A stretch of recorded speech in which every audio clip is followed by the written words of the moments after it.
Hello everyone, this is Gutsy here, bringing you a quick guide on how to play support. Now I will point out that this is mostly just going to be covering the basics, but pretty much every single thing you learn from this can be applied to any form of Dota game, including Captain's Boat games where you will possibly be in a tri-lane. So, without further ado, let's get started.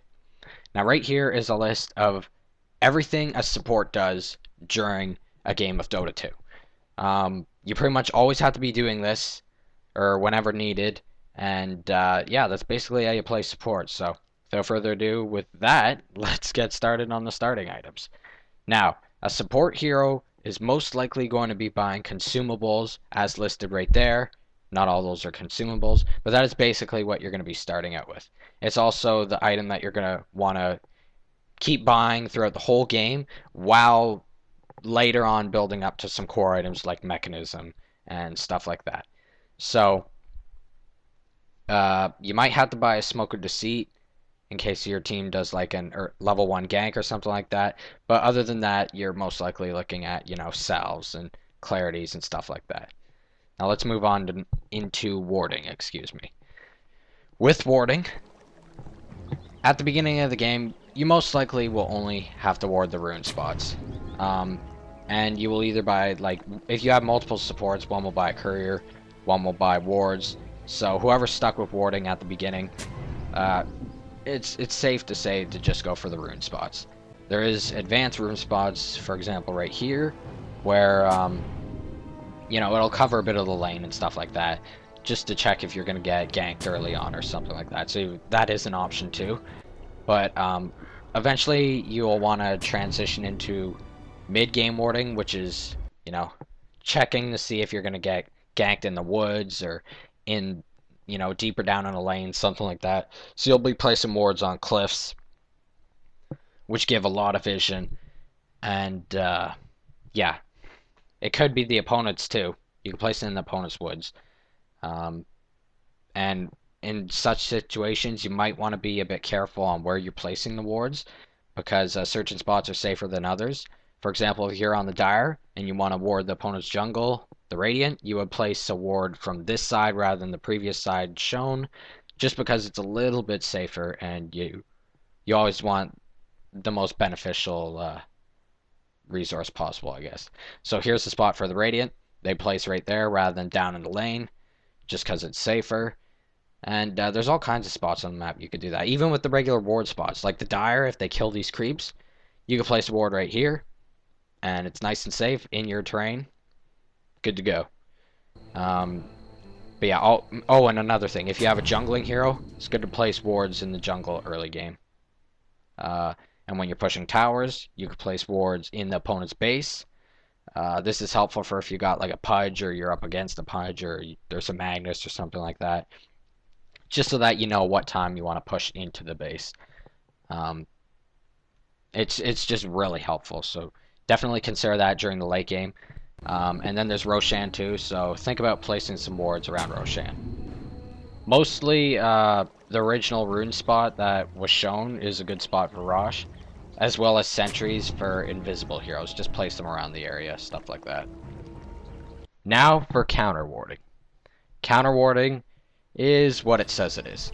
You're basically using sentry wards to find your opponent's normal observer wards and kill them. And if possible, you might find their sentries, kill them as well. This starves your opponent of information of the map, and if, let's just say, they've warded your creep camp to prevent stacking and pulling, you could counter this by counter warding and killing that observer ward so that your creeps will respawn again. So it's very useful, and if they don't do it to you, feel free to block their camps.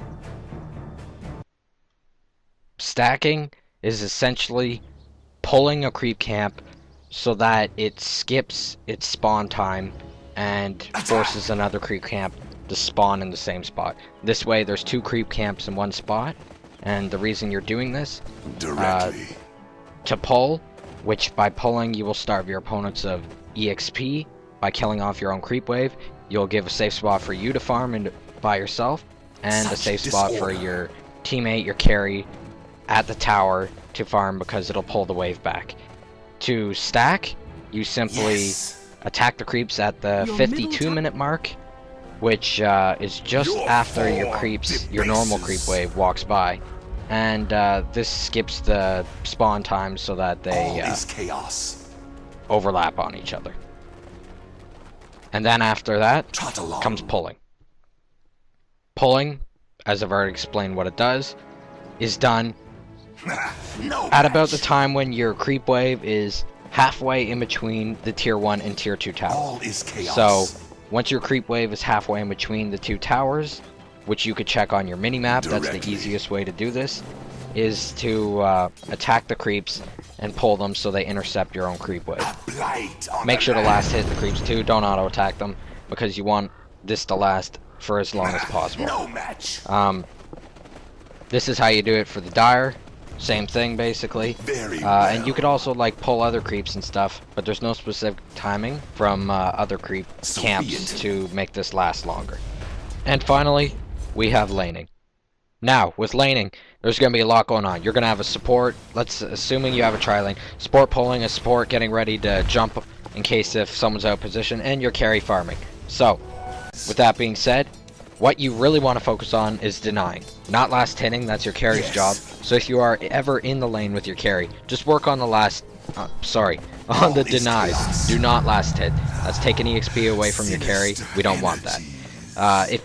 If opponents are trying to get close, if possible, try and harass them as well, because harassing them just helps to keep them back. You will take some damage during this process, but that's why you have all these consumables like salves and tangos to keep you in the lane. So just keep harassing. Basically what this is doing is giving your carry space so that he could do his last hitting. So you gotta harass and deny. That's 2 things already that's on your plate. And yeah, that's basically it. Just make sure to get some good items.